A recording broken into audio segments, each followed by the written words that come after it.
Months ago, Home Depot suffered an incident where everyone's credit card numbers got stolen. It's a huge incident.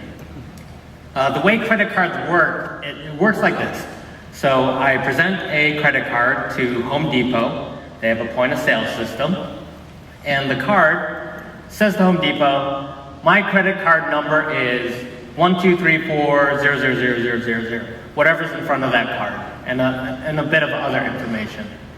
Home Depot, you might think you were paying with money, but really, Home Depot needs to request your money from your account. So it's actually a pull model. So then Home Depot says, okay, I would like $10 from credit card number 12340000000. And it talks to the financial institutions. There's a lot of things that's going on in the background. Eventually gets to this guy, to the issuer. That's the person who gave me my card, who gave me my Visa, MasterCard, or my Visa or MasterCard. And then eventually it runs the account and it says, here you go, Home Depot, here's $10 from account 123400000. And then eventually Home Depot gets its money. Which means that the circle of trust and payments looks like this.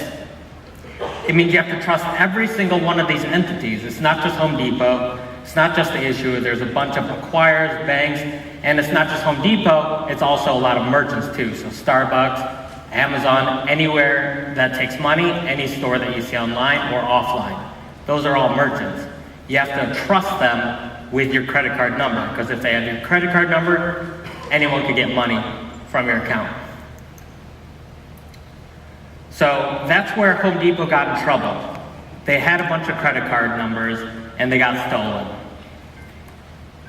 They have to hold those credit card numbers because they need the credit card numbers for chargebacks and things like that. But this is the future, this is what we're moving to, and that's tokenization.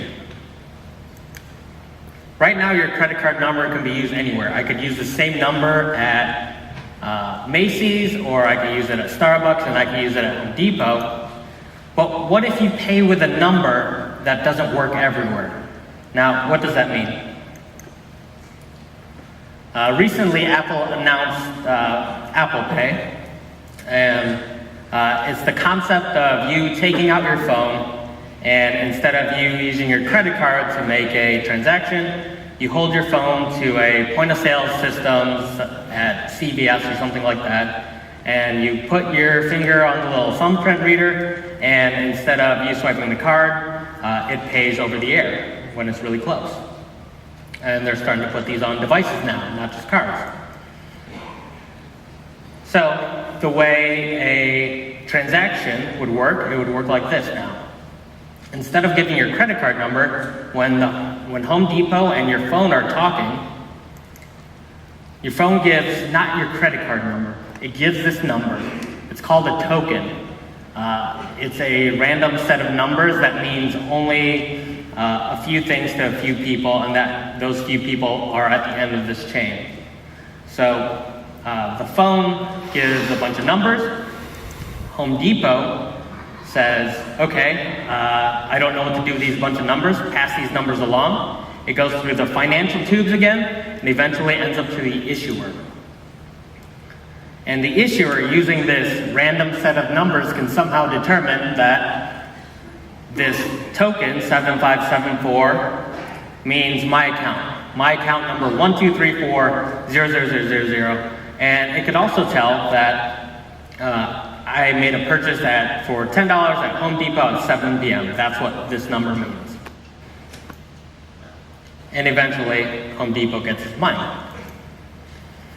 Now, if there was another security breach and the bad guy stole all your numbers and he got your token, what can he do with it? The answer is nothing. Because with this number, it's specified to only work at Home Depot at that location for that specific transaction one time. So they can't use that number again. And only my device can provide that token, and it's different every time. So now the circle of trust has shrunk to the people who aren't selling hammers, to the people whose job it is to secure your money, the people with guns, the people with passwords and things like that. Now, but what about online? You know, you still have that number in front. It's still the key to everything, all of your money. Well, you can make tokens. You can make tokens for online purchases as well. So the potential here is you tell your phone, give me a token that only works on Amazon.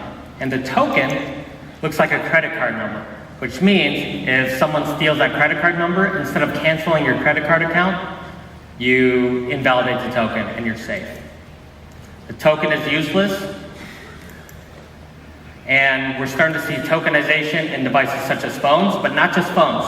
Bluetooth-enabled devices such as watches and other things. This is a Bluetooth credit card. Tokenization is the future, and it's happening right now. Thank you.